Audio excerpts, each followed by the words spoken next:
News 46 is brought to you by J.K. Nelson Law. Call 727-9900 today for your free consultation. If you need a lawyer, you need Nelson.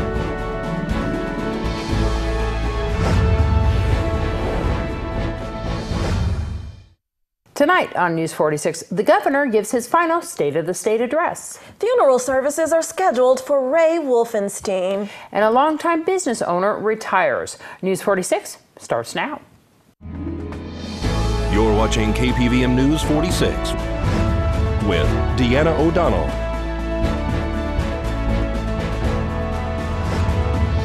and Eunette Gentry. News 46, local coverage you can count on.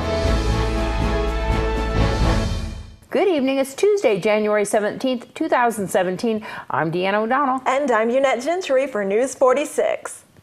Tonight at 6 p.m., Governor Brian Sandoval will deliver his final State of the State address. Sandoval will lay out the proposed budget and goals for the remainder of his term, which is 2 years. This is Sandoval's chance to set the agenda for the legislative session that begins February 6th. The address can be found live on the web and also aired on all major networks. The funeral has been scheduled for Ray Wulfenstein, who unfortunately passed away last Friday at the age of 80 years old following a tragic plane crash in Oregon. So Ray Wulfenstein was out flying his plane in Oregon. He has a cabin there. And as he was out flying, he had radioed into the Coast Guard that he was experiencing a medical episode. He was starting to lose vision in one of his eyes and had requested permission to land at a close airport. And they tried to give him something reasonably close, and they lost contact with him, and about 45 minutes later they were able to send some search and rescue out and found him that he had tried to attempt to land on a beach, and it didn't end well. So it looks like he attempted to land, right? He did. He attempted to land on the beach. He had, in true Ray fashion, tried to avoid anybody or harming anybody, and tried to set the plane down on a dry beach, and it just didn't end well. He was ejected? Through the front cockpit, yeah. So it was a very hard hit. Was he having any other medical issues? You know, over the last couple of years, Ray has had a challenge with chemical sensitivity, and that would cause him to swell up at times and sometimes lose vision or hearing. And so we don't know for sure yet. They concluded the autopsy yesterday, I believe, and it'll be quite a while before we have results. But from our understanding of Ray's struggles with that, we kind of think it may have had something to do with that, but we don't know at this point. How's the family? Family's doing well. Very strong family. They got great support. Sad because it's tragic. They didn't expect this, so it's difficult. There's a lot going on, so there's a lot of details to take care of. So they're busy, which is good for now. A lot of children, grandchildren, great-grandchildren, niece, nephews, big family. This is a huge family. They've been in the valley for a long time, and this reaches clear into Utah and many other states. There will be a lot of people here to support. And of course, we know that their family's involved in so many things. So I think everybody knows some member of the Wulfenstein family. Yeah, it started here many years ago with just a small hotel, right? Yeah, that was kind of their first public adventure. Was he wanted to have a hotel. It was one of his dreams. And so he had bought an old barracks from the military and had it shipped out and turned it into a motel on the highway. That's what you're seeing right down there with Best Western, right? Yeah, there's one little piece of it left there that's just been remodeled around, but it's still in there. Irene passed in 2014, and I know that was a blow to the family from cancer. And we're going through that recovery. They just got through with that. You know, it was just 2 years ago. Just had the second anniversary, and that was a tough day, but also one where they had started to recover and kind of started to deal with it. Ray missed her terribly, so maybe that's the bright spot in this, is we know that he's back with her. The owner of Horizon Market, Joe Bob White, has retired. We caught up with the new owner, Tyrus Tom, who's from Las Vegas.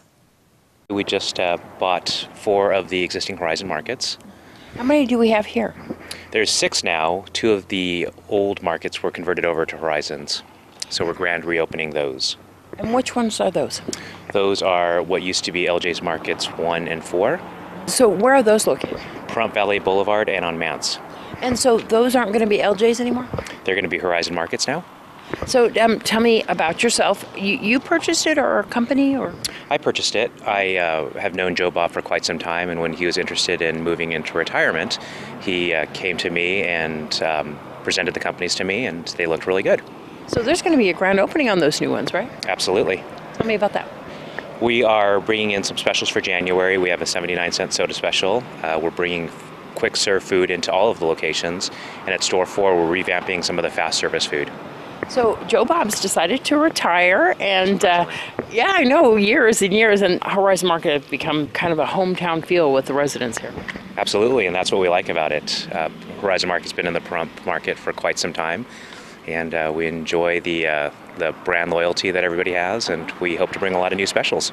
So any changes, remodels, or anything like that? We're going to be cleaning up the stores, bringing in some new product lines, but for the most part they were run really, really well, so we're really happy with the operation as they are now.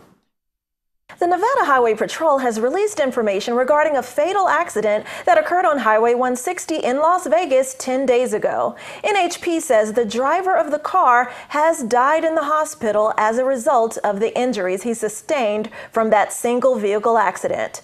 Besides the 28-year-old driver, in the back seat of the vehicle were 3 small girls. Preliminary investigation revealed that on January 7th at approximately 9:45 a.m., a silver Audi A4 model 2004 was westbound on Highway 160 at Lindell Road in the left travel lane, and for unknown reasons the driver allowed the vehicle to go off the roadway to the right, entering a gravel ditch where the vehicle began to rotate, then overturned. The unrestrained male driver was ejected from the vehicle. In the back seat were also a 6-month-old female, a 2-year-old female, and a 3-year-old female.